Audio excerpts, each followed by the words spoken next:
जैसा कि आप यहाँ पे देख सकते हैं, हम अभी तक application.properties फाइल्स यूज कर रहे थे फॉर आवर कॉन्फ़िगरेशंस। तो इस वीडियो में हम देखेंगे कि स्प्रिंग बूट एप्लीकेशन किस तरह से एप्लीकेशन प्रॉपर्टीज को पढ़ती है, क्या और भी तरीके हैं इन प्रॉपर्टीज को लिखने के, अगर मल्टीपल तरीके हैं तो हमें कौन सा यूज करना चाहिए, है ना। एंड मान लीजिए 2 तरीके हैं लिखने के, तो किस ऑर्डर में हमारी स्प्रिंग बूट एप्लीकेशन उनको रीड करेगी। समझ रहे हैं?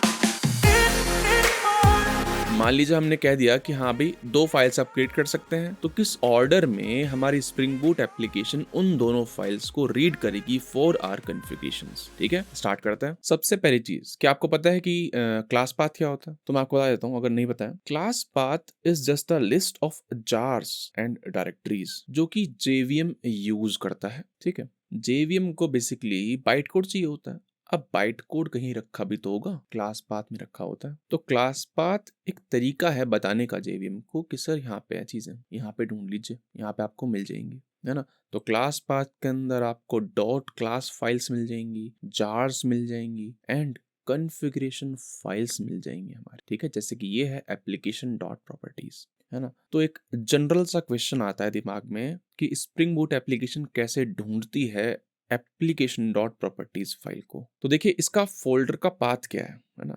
मैं जाता हूँ, राइट क्लिक करते हैं, ओपन इन एक्सप्लोरर करते हैं। ठीक है, ये खुल गया है हमारा, कोई दिक्कत नहीं है। अब देखते हैं, हम जाते हैं जर्नल ऐप के अंदर जाते हैं यहाँ पर। ठीक है, अब देखिए मैं जर्नल एप्लीकेशन के रूट डायरेक्टरी में आ गया हूँ। ठीक, यहाँ से हमारा प्रोजेक्ट स्टार्ट हो रहा है। इसके अंदर हम गए SRC के अंदर, इसके अंदर हम गए मेन के अंदर, यहाँ पे गए हम रिसोर्सेज में एंड यहाँ पे लिखी है एप्लीकेशन डॉट प्रॉपर्टीज। तो कहाँ लिखी है? SRC के अंदर, मेन के अंदर, रिसोर्सेज के अंदर। तो स्प्रिंग बूट के अंदर SRC मेन रिसोर्सेज के जो कंटेंट है वो क्लास पाथ में ऐड हो जाता है। तो हमें कुछ करने की जरूरत नहीं है, स्प्रिंग बूट अपने आप ढूंढ लेगा एप्लीकेशन डॉट प्रॉपर्टीज फाइल। ठीक है, लेकिन अगर हम इसको एक्सटर्नलाइज कर देते हैं, कहीं और रखते हैं, तो हमें चीजें देनी पड़ेंगी, हमें पाथ देना पड़ेगा कि हाँ भाई कहाँ रखी है ये फाइल। समझ रहे बात को, है ना। सिमिलरली टेम्पलेट्स, स्टैटिक, ये सब चीजें भी हमारी क्लास पाथ में इंक्लूडेड होती हैं। एंड जितने भी आप डिपेंडेंसीज यूज करते हैं, आपने लिखी होंगी pom.xml में,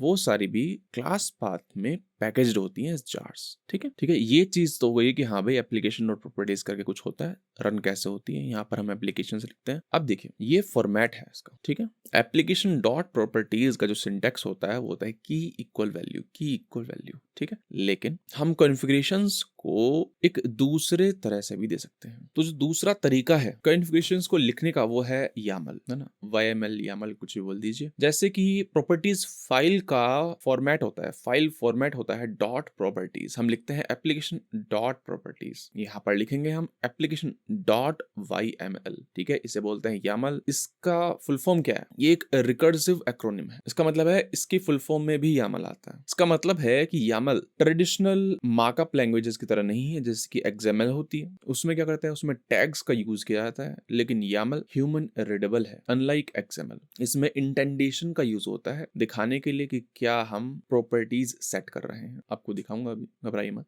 ठीक है, तो इसकी फुल फॉर्म क्या है? YAML एंट मार्कअप लैंग्वेज। ठीक है, एंड इसका फाइल एक्सटेंशन क्या है? .yml। अब इसको लिखते कैसे हैं वो देख लेते हैं। अपन जाएंगे अपनी स्प्रिंग बूट एप्लीकेशन में एंड यहाँ पर एप्लीकेशन डॉट प्रॉपर्टीज काम करते हैं, इसको कॉपी करते हैं, इसको पेस्ट करते हैं एंड प्रॉपर्टीज की जगह YML लिख देते हैं, ओके करते हैं। ठीक है, ऑब्वियसली ये तो मैंने एज इट इज कॉपी कर दिया है, इसको हटाते हैं। तो ये तो एप्लीकेशन प्रॉपर्टीज ही लिखी हुई है, लेकिन हमको इसको कन्वर्ट करना है इनटू YML फॉर्मेट। तो वो कैसे करेंगे? देखिए यहाँ पर देखिए हम कैसे लिख रहे हैं, spring dot Mongo, spring dot data dot MongoDB dot database. तो देख रहे हो हम एक ही चीज बार बार लिख रहे हैं, spring dot data dot MongoDB, spring dot data dot MongoDB, लेकिन इसकी जरूरत नहीं पड़ेगी in case of YML। In case of YML हम क्या करते हैं, हम इंटेंडेशन का यूज करते हैं। तो हम क्या करेंगे, स्प्रिंग कॉलन, देख लो एंटर किया मैंने तो नेक्स्ट लाइन यहाँ से स्टार्ट नहीं हो रही है। ठीक है, थोड़ा आगे से स्टार्ट हुआ है, इसको बोलते हैं कि जैसे पाइथन में होता है ना ऐसे। ठीक है, एंड 2 स्पेसेस, बेसिकली ये क्या है, 2 स्पेसेस होते हैं। ठीक है, एंटर किया, 2 स्पेस हैं, 1 स्पेस देन 2 स्पेस। ठीक है, या फिर टैब। ओके, स्प्रिंग के अंदर हम देंगे डेटा, डेटा के अंदर देंगे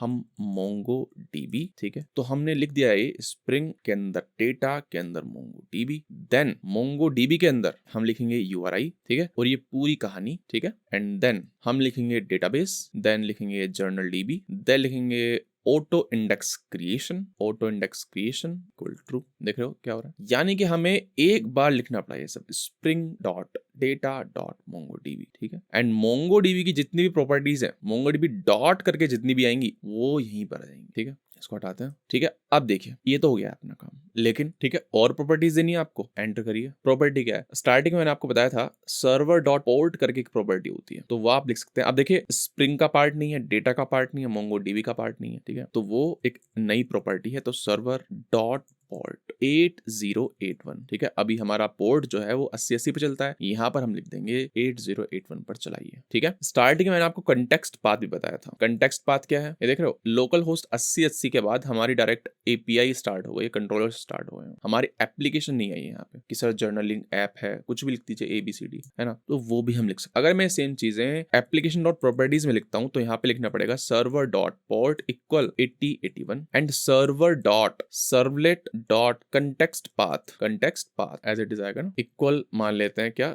जर्नल मान लेते हैं, जर्नल, ठीक है। ये लिखना पड़ेगा हमें, जैसे मैंने आपको बताया सर्वर कॉमन है, ठीक है, यानी कि server dot port and server dot servlet dot context path, इसको उठा सकते हैं हम, ठीक है, एंड यहाँ पर चिपका सकते हैं। देख रहे हो मैंने कुछ किया ही नहीं, मैंने इसको कॉपी पेस्ट किया है, इंटेलिजेंट समझदार है, उसने अपने आप इसको डॉट को हटाया, ठीक है, एंड कॉलन लगा दिया, समझ रहे हैं। तो ये लिखा हुआ बेसिकली क्या, सर्व, तो ये लिखा हुआ server dot port server dot servlet dot context path. Context path क्या था, है ना, जर्नल, दैट्स इट, ठीक है। अब हम इसको कमेंट कर सकते हैं एंड स्टार्ट करते हैं। तो अभी तक यहाँ पर क्या आता था, 8080 पोर्ट आता था, है ना, अब देखिएगा 8081 आ रहा है, देखो 8081 आ रहा है, ठीक है। हम टेस्ट भी कर सकते हैं, पोस्ट में जाते हैं, अब देखो 8080 पे चलेगा नहीं है, ठीक है, 8081 पे चलेगा, और ये भी नहीं चलेगा, नॉट फाउंड आ गया, क्यों, क्योंकि यहाँ पे देख सकते हो आप, यहाँ पर कंटेक्स्ट पाथ आ रहा है, देखो कंटेक्स्ट पाथ जर्नल ऐसा। तो अब आपको सभी कंट्रोलर्स में यहाँ पर जर्नल लिखना पड़ेगा स्टार्टिंग में, है ना, 8081 के बाद जर्नल, ठीक है, दैट्स इट, देखो चल गया, ठीक है। तो ये है एप्लीकेशन डॉट वायम, ठीक है। अब शायद आपके दिमाग में आ रहा होगा कि यार यहाँ पर दो चीजें हो गई हैं, application dot properties, application dot yaml, obviously हम हटा सकते हैं एप्लीकेशन प्रॉपर्टीज को, लेकिन अगर आप नहीं हटाते हैं तो क्या हो, ध्यान से देखिएगा, मैं हटा देता हूँ, दोनों चलेंगे, कोई दिक्कत नहीं, दोनों चलेंगे। ये एरर दे रहा है, ठीक है, डुप्लीकेट कर रहा है, लेकिन दोनों चलेंगे, कोई दिक्कत नहीं। ऑर्डर क्या होगा, ऑर्डर ये होगा, देखो इसको हटाते हैं पहले, तो server dot servlet dot context path में देता हूँ ABCD। तो जैसे ही मैं चलाता हूँ, अब ये प्रॉपर्टी हमने एप्लीकेशन डॉट प्रॉपर्टीज में भी सेट कर रखी है एंड एप्लीकेशन डॉट वायम में भी सेट कर रखी है, लेकिन प्रेसिडेंस का ऑर्डर किसको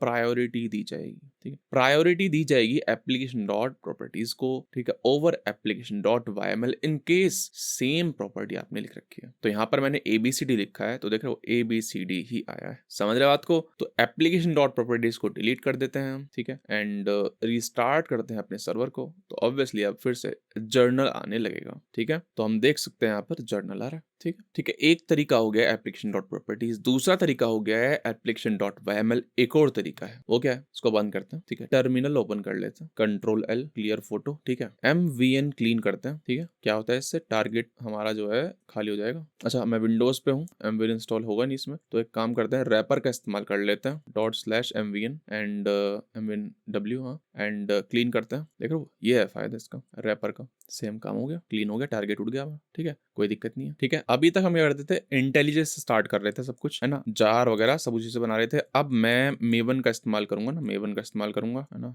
भूल गया मैं, मेयर में मेवन है नहीं, मेवन रैपर एंड पैकेज, ठीक है, इससे हमारी जार बन जाएगी यहाँ टारगेट के अंदर, देखो बन गई है, टारगेट के अंदर हमारी जार बन जाएगी अब, ठीक है, ये रही जार, इसके अंदर चले जाते हैं एंड ये जार चला देते हैं, java-jar एंड जार का नाम क्या है, जर्नल एप्लीकेशन, ये सब जो भी है चला देते हैं इसको, ठीक है। सेम चीज हुई है, जर्नल एप्लीकेशन चल गई है, हम इंटेलिजेंस यूज कर रहे थे, अब हमने कमांड लाइन का यूज किया, कोई दिक्कत नहीं है। अब देखिए हम प्रॉपर्टीज यहाँ पर भी दे सकते हैं, यानी कि हम कमांड लाइन के आर्ग्यूमेंट्स की तरह दे सकते हैं प्रॉपर्टीज को। फॉर एग्जाम्पल Ctrl+C करते हैं इसको, है ना, बंद हो गया सर्वर, यहाँ पर दे सकते हैं, है ना, कुछ नहीं करना होगा, आप हाइफन प्रॉपर्टी इक्वल वैल्यू, ठीक है, तो कुछ नहीं देना आपको, हाइफन प्रॉपर्टी इक्वल वैल्यू, यानी प्रॉपर्टी, यानी कि आपको क्या सेट करना है सर बताइए, मेरे को करना है सर्वर डॉट पोर्ट इक्वल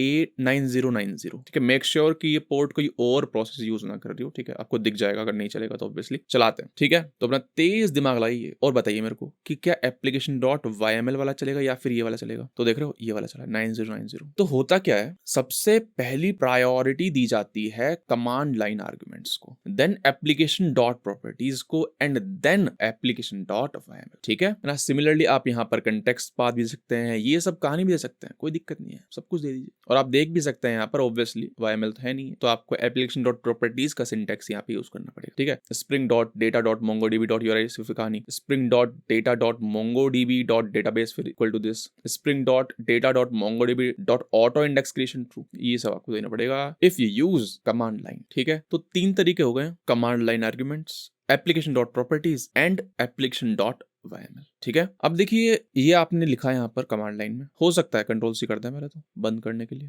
ठीक है। इसको मिनिमाइज करते हैं, यहाँ पे सेटिंग्स में जाते हैं, है ना, एडिट कॉन्फ़िगरेशन, जर्नल एप्लीकेशन, इसको सबको बंद करते हैं, इसको डिलीट कर देते हैं, माइनस से डिलीट हो जाएगा फालतू का ये सब, ठीक है। अच्छा मैं ये लीड कोड कर रहा था जब का है। जर्नल एप्लीकेशन यहाँ पे देख रहे हो, प्रोग्राम आर्ग्यूमेंट्स लिखा हुआ है, ये भी आप यूज कर सकते हो। हाइफन सर्वर डॉट पोर्ट 9092 मैं देता हूँ, है ना, इक्वल 9092 अप्लाई करते हैं, ओके कर देते हैं। तो जो कहानी कमांड लाइन आर्ग्यूमेंट्स में हो रही थी ना, वही यहाँ पर होगी, सेम ही चीज है असल में, ठीक है। क्योंकि इंटेलिजे भी तो सेम चीज करता है चलाने के लिए जार को, है ना, जावा हाइफन जार देन जार का नाम, तो एक कमांड लाइन आर्ग्यूमेंट्स ही दे रहे हैं हम, ओके करते हैं, रन करते हैं। तो अब जो पोर्ट होगा वो 9092 पर चलेगा, ठीक है। देखते हैं 909, ठीक है। तो इस वीडियो में हमने बहुत कुछ पढ़ लिया है, ये बहुत इंपॉर्टेंट हो जाती है चीजें, ठीक है। अगर आप घर पे बैठ के कोड कर रहे हो तो कोई दिक्कत नहीं है, कैसे कर लो, लेकिन अब कंपनी ज्वाइन करते हो, स्विच करते हो चीजों को ना, कंपनी स्विच करते हो तो अलग अलग कंपनीज अलग अलग चीजें यूज करती हैं। कोई कमांड लाइन यूज करेगा तो वो भी आना चाहिए, है ना। कहीं आप जेंकिंस यूज करोगे तो आपको पता नहीं चलेगा क्या हो रहा है, जेंकिंस से बिल्ड बनाओगे, डिप्लॉयमेंट करोगे, तो ये चीजें आनी चाहिए, ठीक है,